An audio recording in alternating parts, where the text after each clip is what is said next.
Do you know the Chinese man who still shaped the way millions of people think today, even in Japan, despite dying 2500 years ago? His name was Confucius, and he may be the most successful failure in history. Born around 551 BC, Confucius grew up poor, one of the most chaotic periods in Chinese history. He educated himself while working a humble job, and became obsessed with a single question: how should human beings live?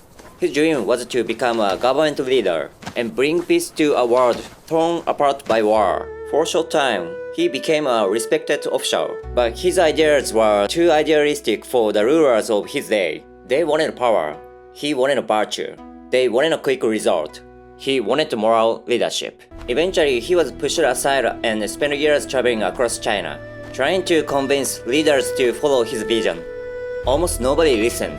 By the end of his life, Confucius believed he had failed. He died thinking his mission had accomplished very little. But history had other plans. Because Confucius didn't build an empire, he built something far more powerful, a social operating system. At the heart of that system were two ideas, Ren and Li. Ren means compassion, humanity, and empathy. Its simplest form is a golden rule. Do not do to others what you would not want done to yourself. But Confucius understood something important. Good intentions alone don't change society. People need systems. That's where Li comes in. Li means manners, rituals, customs, and proper behavior. Confucius turned morality into daily habits. Respect your parents, treat others with dignity, control your emotions, practice good manners, turn values into actions. Then he did something revolutionary.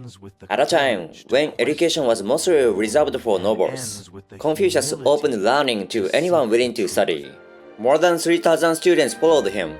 For perhaps the first time in history, advancement depended not only on birth, but on learning and effort.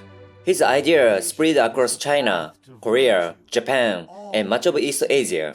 Respect for elders, the importance of education, good manners, self-discipline.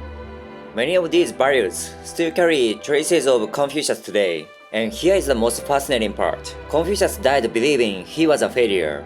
Yet, for more than 2,000 years, his ideas shaped the government, schools, families, and entire civilizations. Not through armies, not through wealth, not through political power, but through words. The words of a teacher who thought he had lost and somehow changed the world.